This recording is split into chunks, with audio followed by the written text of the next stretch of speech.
मुस्तफा के रोज़े पर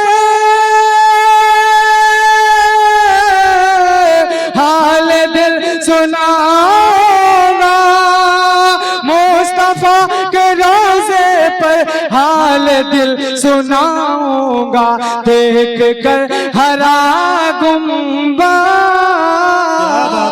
देख कर हरा गुंबद, अरे नात गुनगुनाऊंगा। आइए इस सिलसिले की पहले कड़ी की तरफ मैं रुजू करता हूँ कि मक्तल की तरफ जाते हैं ऐ मौत तेरे लब चूम के हम, मक्तल की तरफ जाते हैं ऐ मौत तेरे लब चूम के हम, ले जामे शहादत पीते हैं साकी की अदा पे झूम के हम सब में यकीन के परवाने शोलों से मोहब्बत करते हैं ऐ ज़िस्त मेरी राहों से हम मौत की इज्जत करते हैं। और आज के स्टेज पे ऐसे ऐसे दरख्शा और कहकशा मौजूद हैं जिनकी ये तमन्ना है, जिनकी ये दिल की आरज़ू है कि आज मजलिस को रुला के छोड़ेंगे। अल्लामा इकबाल ने कहा था कि हुएदा आज अपने ज़ख्म पिनहा करके छोड़ूंगा, लहू रोरे की महफिल को गुलिस्ता करके छोड़ूंगा, जलाना है मुझे हर शमा दिल सोज पिनहा से, तेरी तारीक रातों को चरागा करके छोड़ूंगा, तेरी तारीक रातों को चरागा करके छोड़ूंगा। आइए हमारी ये जिंदगी जो तारीकियों में और जलालत में गुजर रही है कैसे रोशन और ताबनाक बनाई जाए, हम सुनते हैं हजरत मौलाना आफ्ताब आलम साहब की ज़बानी कुरान और हदीस की रोशनी में। मैं इस्तकबाल करूंगा जनाब आफ्ताब आलम साहब कासमी जो आज के जलसे के सदर भी। अल्हम्दुलिल्लाह कफ़ा व सलामुन अला इबादिहिल्लज़ीना इस्तफ़ा अम्मा बअद फ़अऊज़ु बिल्लाहि मिनश शैतानिर रजीम बिस्मिल्लाहिर रहमानिर रहीम या अय्युहल्लज़ीना आमनू क़ू अनफुसकुम व अहलीकुम नारा सदक़ल्लाहुल अज़ीम। वक़ाल नबी सल्लल्लाहु अलैहि वसल्लम कुल्लुकुम राइन व कुल्लुकुम मसऊलुन अन रइयतिही औ कमा क़ाल अलैहि सलातु वस्सलाम। स्टेज पे बैठे हुए मेहमान इकराम, दूर दराज से तशरीफ लाए हजरात शुअरा इकराम, मेरे बुजुर्गों, भाइयों और दोस्तों, आज का ये प्रोग्राम जलसा इस्लाहे मुआशरा और नातिया मुशायरे के नाम से मुनाकिद हो रहा है। दोस्तों, ये हमारे गांव की तारीख में शायद दूसरी मर्तबा है जिसके अंदर जलसे का इनेकाद हो रहा है। बड़ी खुशनसीबी की बात है ये हमारे लिए और आपके लिए।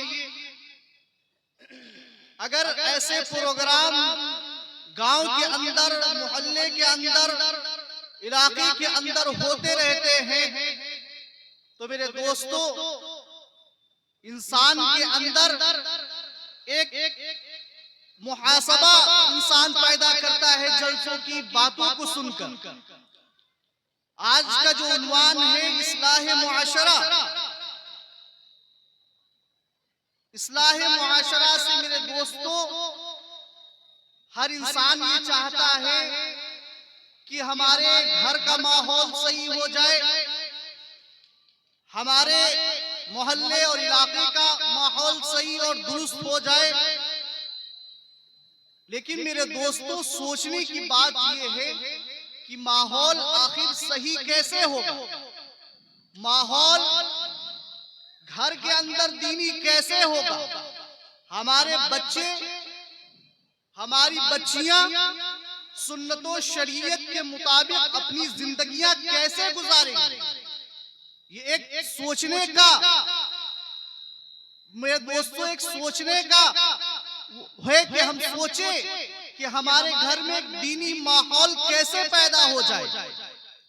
उसके लिए जरूरी है मेरे दोस्तों कि हर इंसान ये कोशिश करे कि अपने बच्चों को दीनी तालीम से आरास्ता करे, मुआशरे की इस्लाह और मुआशरे का माहौल उसी वक्त सही हो सकता है जब हर इंसान अपने घर के बारे में सोचे।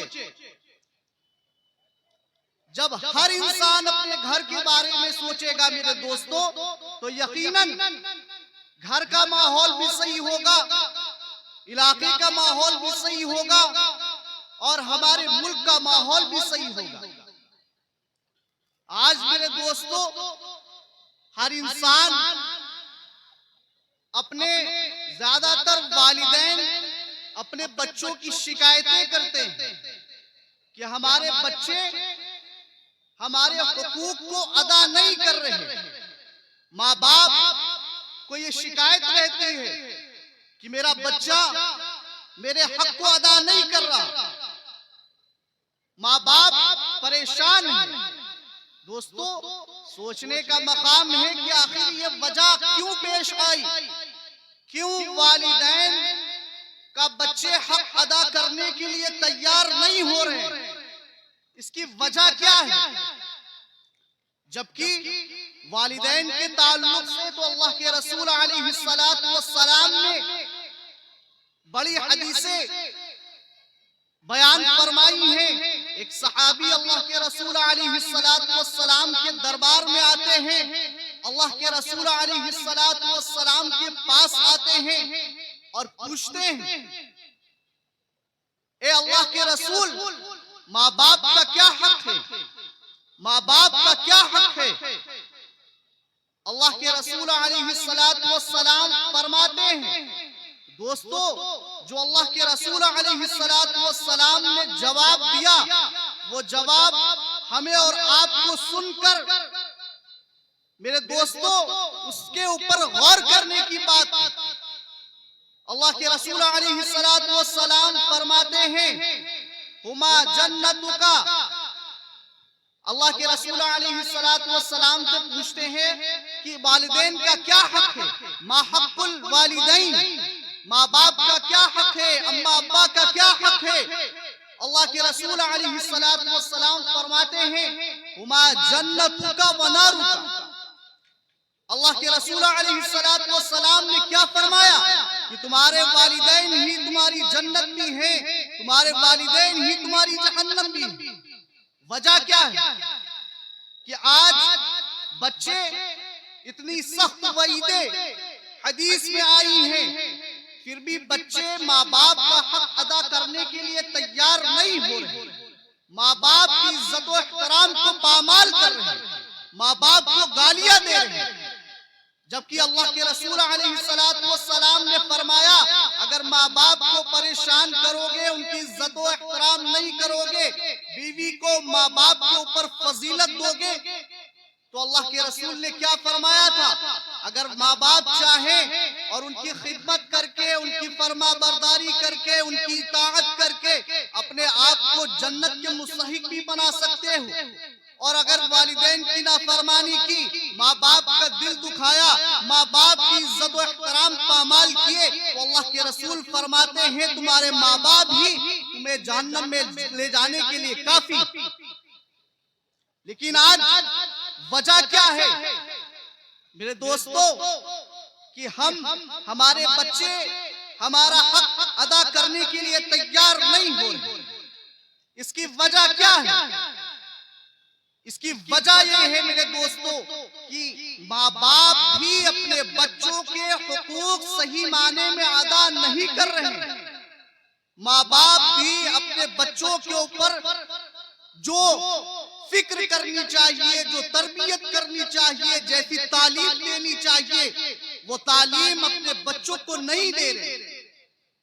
अपने बच्चों को दीन से दूर रख रहे हैं। जब वो दीन से नावाकिफ होंगे, सुन्नत से नावाकिफ होंगे, अल्लाह के रसूल अलैहिस्सलातु वस्सलाम की तालीमात से नावाकिफ होंगे, तो माँ बाप की क्या हक को पहचाने? वो तो उनको तो नमाज, रोजा तक, वुजू तक सही नहीं आता, तो वो माँ बाप के हक को कैसे पहचाने? मेरे दोस्तों, बड़ी सोचने की बात है कि हम अपने बच्चे के हुकूक को अदा नहीं कर रहे। हजरत उमर फारूक रजी अल्लाह ताला अन्हु के दौरे खिलाफत में एक शख्स आए और उन्होंने हजरत उमर फारूक रजी अल्लाह ताला अन्हु से कहा कि ए अमीरुल मोमिनीन, मेरा बेटा मेरा हक अदा नहीं करता, मुझे तकलीफें देता है, मुझे परेशान करता है।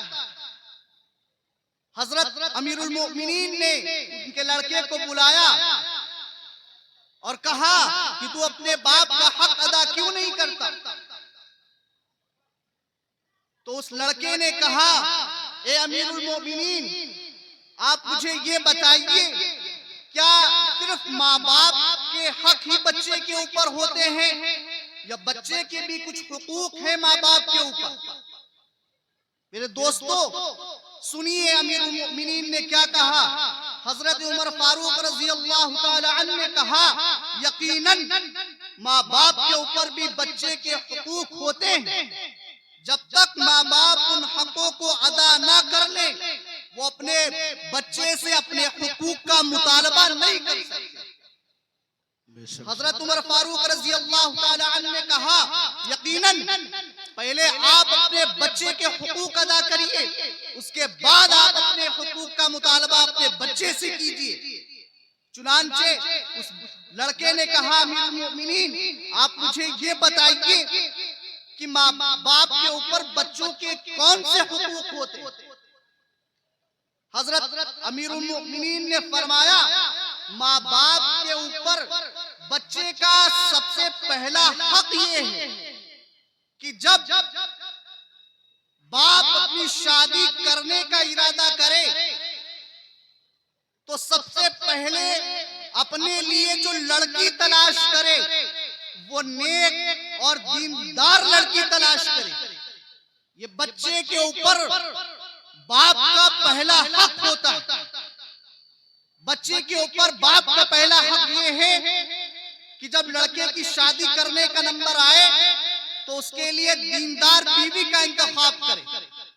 दूसरा हक बच्चे का ये है कि उसका जब बच्चा पैदा हो जाए तो उसका नाम अच्छा रखे।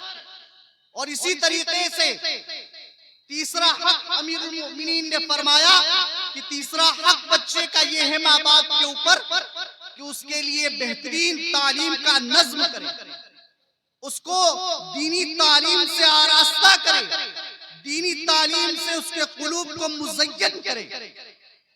हजरत अमीरुल मोमिनीन ने ये तीन हक बताए। उसके बाद मेरे दोस्तों, आज वजह क्या है जिसके वजह से आज बच्चे माँ बाप का हक अदा नहीं कर रहे? वजह यही है कि अल्लाह के रसूल सल्लल्लाहु अलैहि वसल्लम ने भी यही फरमाया था कि जब तुम अपने बच्चे के तुम अपनी शादी करने का इरादा करो तो सबसे पहले दीनदार बीवी का इंतखाब करना। अल्लाह के रसूल अलैहि सलाम ने फरमाया, तुनकहुल मरअतु लिअरबइन लिहसबिहा वलिमालिहा वलिजमालिहा वलिदीनिहा। अल्लाह के रसूल अलैहिस्सलाम ने फरमाया, लड़की से शादी चार बुनियादों के ऊपर की जाती है। कुछ लोग ऐसे होते हैं जो लड़की की मालदारी देखकर शादी करते हैं। कुछ लोग ऐसे होते हैं जो लड़की की खूबसूरती से मुतासिर होकर शादी कर लेते हैं कि लड़की बड़ी खूबसूरत है, चलो शादी कर ली जाए। और कुछ लोग ऐसे होते हैं कि आला खानदान की, बड़ी खानदान की है, बड़े खानदान की लड़की है, उनके साथ शादी हो जाएगी तो हमारे लिए बढ़िया रहेगा। तो आला खानदान को देखकर बाज लोग शादियां करते हैं, जबकि अल्लाह के रसूल अलैहिस्सलाम ने फरमाया कि तुम जब अपने बच्चे की शादी करने का नंबर आए तो सबसे पहले उसके लिए दीनदार बीवी का इंतखाब करना।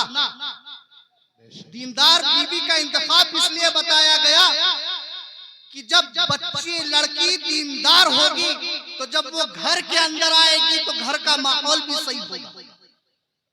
जब वो घर के अंदर आएगी तो अपने जो अमल करती है वो दीनदारी वाले अमाल करेगी।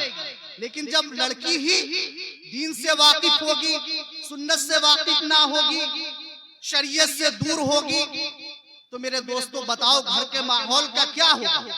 और जब घर का माहौल खराब होगा तो मेरे दोस्तों यही घर का माहौल, जब हर घर का माहौल खराब होगा तो मुआशरे का माहौल खराब होगा।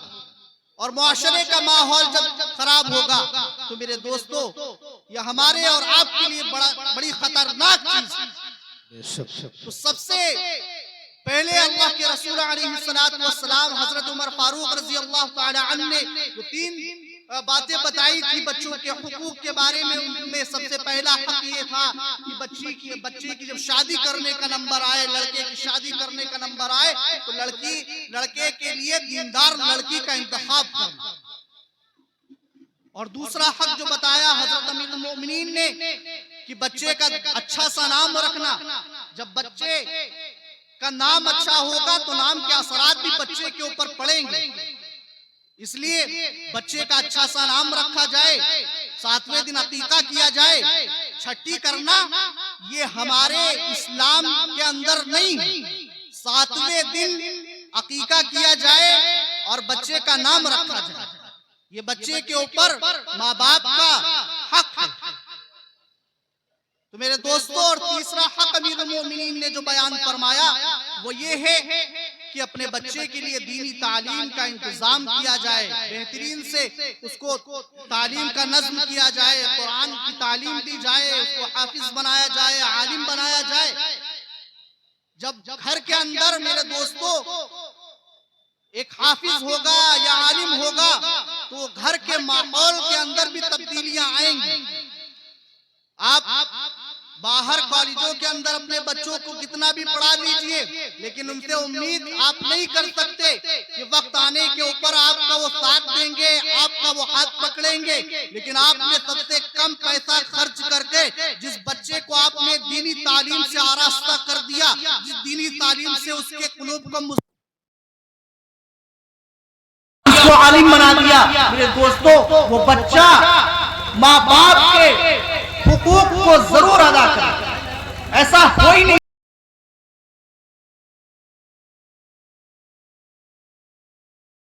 मौजूद हो जो सुन्नतों को जानने वाला हो, शरीयत का आलिम हो, वो अपने माँ बाप के साथ जुल्म और ज्यादती करे। मेरे दोस्तों आज बस अर्ज ये करना है बहुत मुख्तसर से वक्त में, उसके बाद हज़रत मौलाना शिबली साहब का बयान होगा कि अपने बच्चों को जरूर, अपने बच्चों को जितने भी आपको अल्लाह तबारक व तआला ने बच्चे दिए हैं उनमें से ज्यादा नहीं, एक बच्चे को अपने दीनी तालीम से जरूर मुज़य्यन कीजिए। एक बच्चे को अपने हाफिज जरूर बनाइए, एक बच्चे को अपने आलिम जरूर बनाइए। अगर हर घर के अंदर यही माहौल होगा तो मेरे दोस्तों हमारे गांव का माहौल भी सही हो जाएगा, हमारे घर का माहौल भी सही हो जाएगा, हमारे मुआशरे का माहौल भी सही हो जाएगा, हमारे मुल्क का माहौल भी सही हो जाएगा। मेरे दोस्तों बस आपसे अर्ज ये करना है कि आप अपने बच्चे को हाफिज या आलिम जरूर बनाइए, क्योंकि आपको अल्लाह तबारक व तआला ने जो औलादें दी हैं ये अल्लाह तबारक व तआला की तरफ से नियामत है। इनको जाय ना होने दीजिए, इनको खराब ना होने दीजिए। अपने लिए आखिरत का तोशा तैयार कर लीजिए, इनको अपने लिए नजात का जरिया बना लीजिए। कल क़यामत के दिन अपने लिए सदका जारिया इनको बना लीजिए।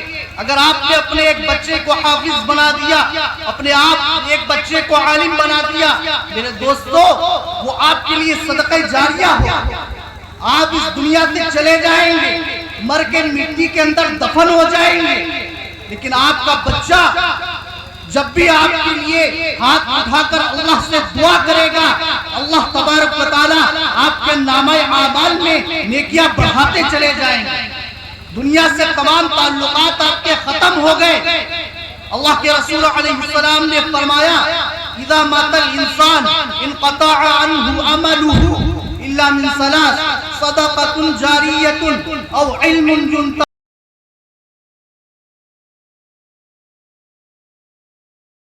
फरमाते हैं कि जब इंसान दुनिया से खत्म हो जाता है, उसका इंतकाल हो जाता है और उसको मौत तारी हो जाती है, वो कब्र के अंदर चला जाता है, उसको दुनिया की कोई चीज फायदा नहीं पहुंचा सकती मगर तीन चीजें ऐसी हैं।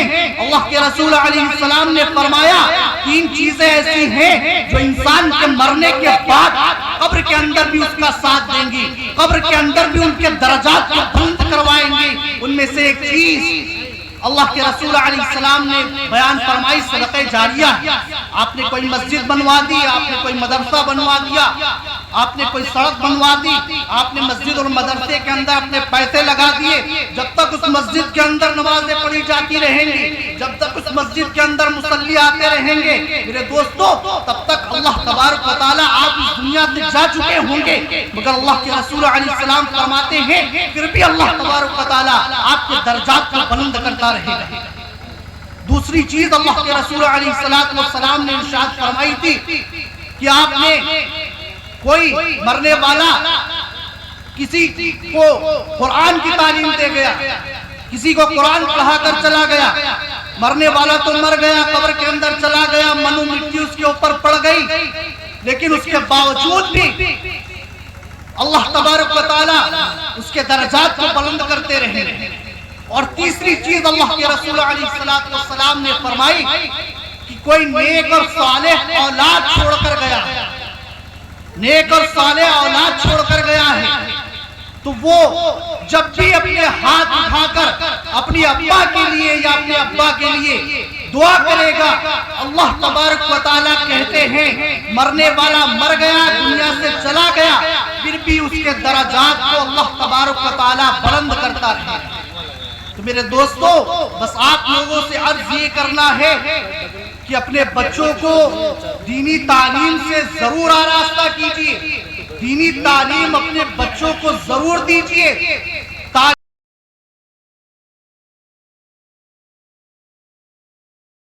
इज्जत और शर्फ देती, दुनियावी तालीम भी जरूरी, इससे कता नजर कि दुनियावी तालीम जरूरी नहीं मेरे दोस्तों, दुनियावी तालीम भी जरूरी, लेकिन उखरवी तालीम इंसान को दुनिया के अंदर भी इज्जत देती है और आखिरत के अंदर उनके दर्जात को बुलंद करती है। तो मेरे दोस्तों, बस आप लोगों से कहना यह है कि मल्लावा वाले अपने हर एक घर के अंदर नियत करें कि इंशाअल्लाह अपने हर एक बच्चे को कम से कम एक बच्चे को हम दीन के लिए वक्फ करेंगे, अपने बच्चे को कम से कम एक बच्चे को अपने हाफिज बनाएंगे, कम से कम अपने एक बच्चे को आलिम बनाएंगे, ताकि जब हम इस दुनिया से चले जाएं और हमारा कोई नाम, दोस्तों यहाँ कोई नाम नहीं लेता है, साल भर के अंदर इंसान कितना भी पढ़ा वो साल भर के अंदर इंसान भूल जाता है, फिर कोई नाम लेने वाला नहीं है। बस बच्चे अगर आपने छोड़ दिए हैं ऐसे जो दीन वाले हैं, सुन्नत वाले हैं, शरीयत वाले हैं, तो आपका काम हो गया, दुनिया भी कामयाब हो गई, आखिरत भी कामयाब हो गई। तो मेरे दोस्तों, बस आप लोगों से अर्ज ये है कि अपने बच्चों को जरूर हाफिज और आलिम बनाए। इंशाअल्लाह अगर आप अपने बच्चों को हाफिज और आलिम बनाएंगे तो इंशाअल्लाह हमारी दुनिया भी कामयाब होगी और हमारी आखिरत भी कामयाब होगी। बस इन्हीं चंद बातों के साथ अपनी बात खत्म करता हूँ। इसके बाद हजरत मौलाना शिबली कासमी बहराइची दामत बरकातुहुल आलिया का खिताब होगा, आप लोग हजरत के खिताब को सुने। वाखिर दावाना अनिल हम्दुलिल्लाहि रब्बिल आलमीन।